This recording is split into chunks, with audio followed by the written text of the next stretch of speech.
hari undu wothe urahutia muingi wa bururi, watho namba 10 wa gatiba wathanite undu ucio ugatwarwo king'ang'a-ini gucirirwo.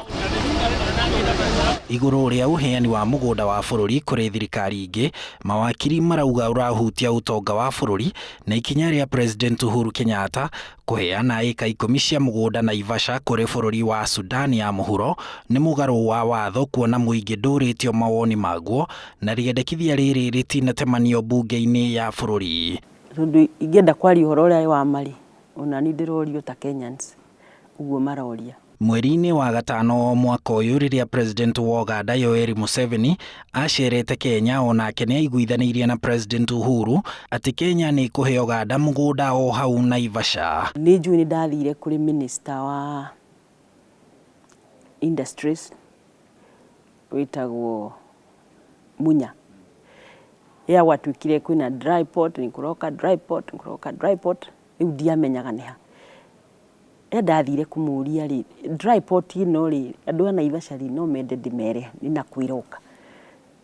Ajiriye ona ni ndiu. Mugunda uria uriganitie na giceceni kia riria SGR mwena wa Naivasha ni wa kambuni irikanaga ni ya ciana cia aria mahuranire wiyathi itagwo Kedong Ranch, na niguo reri igereire gatagati, na ona kungikorwo ni wa mundu kiumbe, thirikari ni ibatie kuonania uria ya ugurire niguo utuike wa muingi, kuona mugunda wa mundu kiumbe ndungicirirwo ni thirikari igire. History ria ndoi ya Kedong Ranch ri ni kuri hindi ndoi muthuri wari chairman niwe wakinjiraga ni kambuni, mugunda wa kambuni.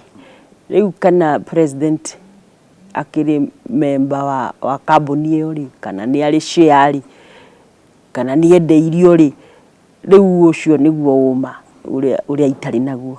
Watho wa migunda nduri handu uthukiire President mahinya ma kuheana mugunda wa muingi, indi commission ya migunda niyo ihetwo mahinya maya na iri unyitaniri na thirikari nene na ya county.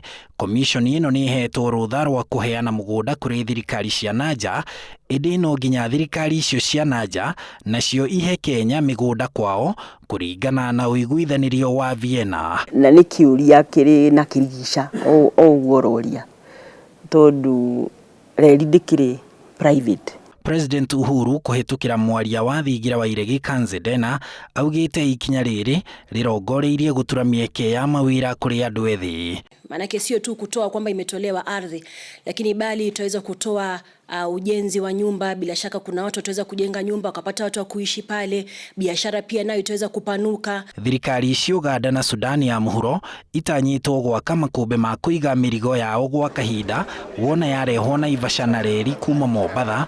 Oriri thirikari igite keheri-ini ciringi bilioni 3.4 cia gwaka keheri ka wonjoria o hau mugunda-ini ucio Naivasha uria utaramenyeka ni uriku. Handu-ini ha Inooro TV, njitagwo Harun Njoroge wa Maina.